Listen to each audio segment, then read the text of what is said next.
till the day I die.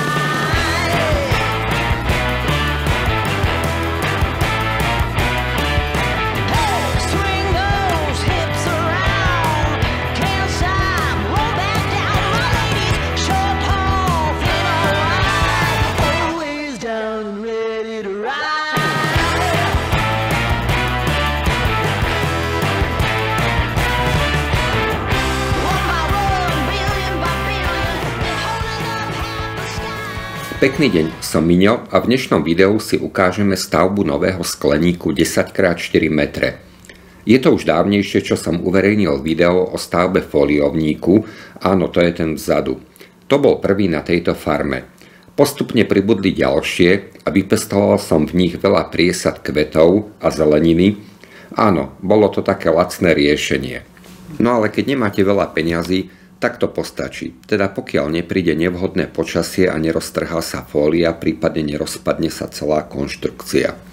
No ale dosť bolo o foliovníku, poďme sa vrhnúť na stavbu skleníku. Toto video strihám cez zimu, keď je už skleník dokončený a je to zostrih prác od budovania základov až po jeho dokončenie.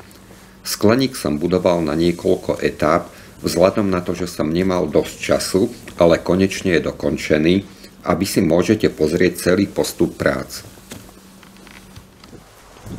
Takže vyznačil som špagátom rozmery skleníka. V mojom prípade vonkajší rozmer 4x10 metrov. Rilom som vykopal plytký základ a zhruba každé 2 metre som pôdnym vrtákom vyvrtal približne 60 cm diery.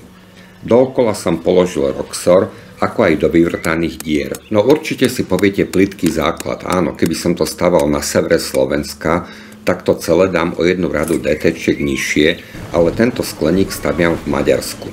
Tak, po celom obvode som použil celkovo 55 DT-čiek, 15 cm širokých.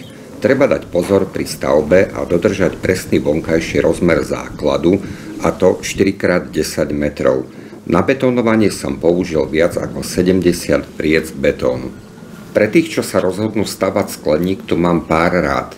Takýto skleník sa podľa návodu nemusí podbetónovávať základmi, sú k nemu dodávané železné kotvy, ale žiaľ dĺžka polykarbonátových dosiek má previs po stranách len pár centimetrov a tak nie je moc čo zakopávať do zeme, aby sme uchránili rastliny pred premrzaním.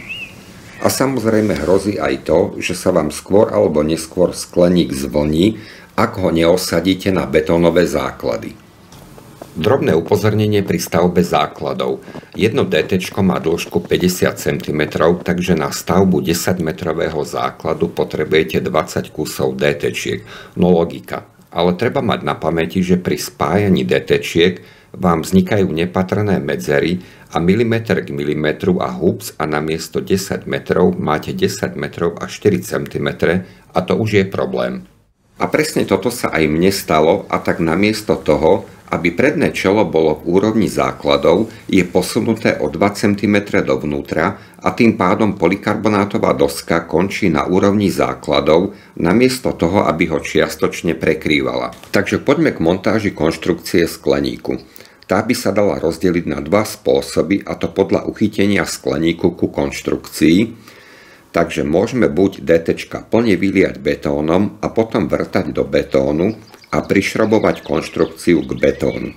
To je tá drahšia varianta, lebo budete musieť kúpiť šroby a hmoždinky do betónu a potom ešte vrtať veľmi veľa dier do betónu. Ja som zvolil tú druhú lacnejšiu variantu, takže ako som postupoval. V prvom rade, ako vidíte, DT som nezalieval betónom úplne doplna. V obchode som kúpil tieto závesné kotvy na sádrokartónový profil a tie som prišroboval ku konštrukcii, ktoré som po dokončení konštrukcie zalial do betónu. Výhodou týchto kotiev je, že nepodliehajú korózii.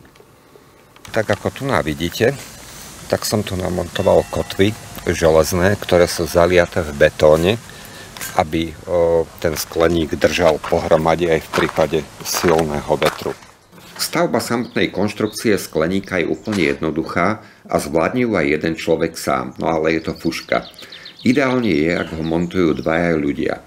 Ja som celú konštrukciu zmontoval sám, lebo som to chcel vyskúšať, či sa to dá, a popravde nebol k dispozícii nikto na pomoc, kto by chcel byť hercom v tomto videu.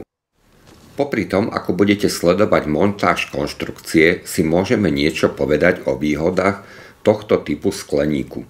Takže oproti niektorým, tak ako vidíte, sú oblúky v celku a netreba ich zmontovať z niekoľkých kusov.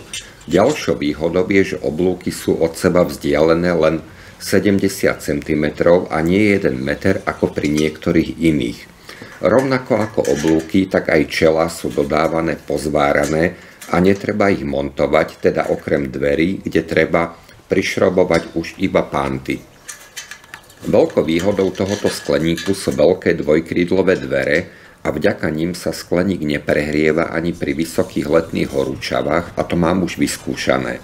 Takže keď je moc teplo, otvorím obidve krídla dverí, ak je menej teplo, len jedno krídlo dverí.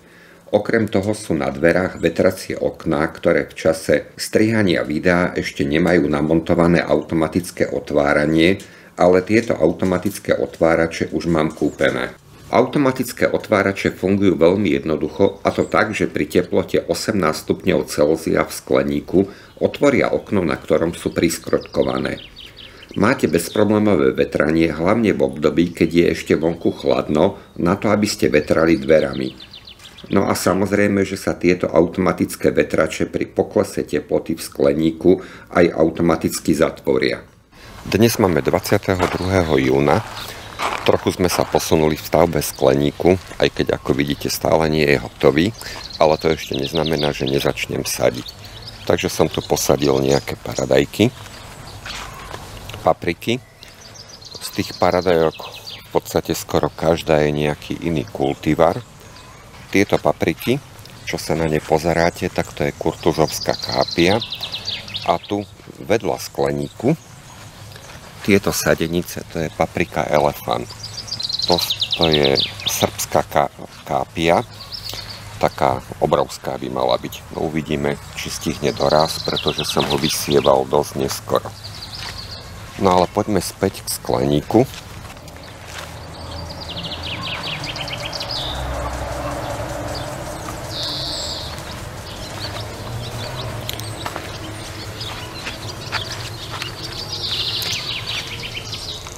Tieto čelá predné som síce už namontoval na skleník, ale budú sa dávať ešte dole, pretože teraz mi ide o to, aby som zabetonoval konzoly do betónu a prišroboval o to túto konštrukciu, potom ho odšrobujem, nahodím polikarbonát a tie predné čelá sa dajú zasa späť.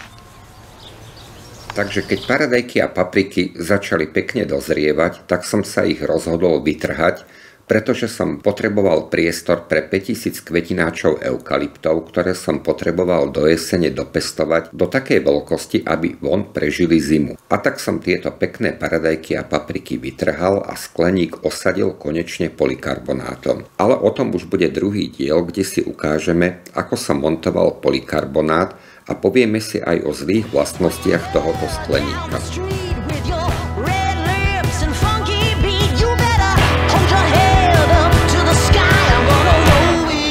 The day I die.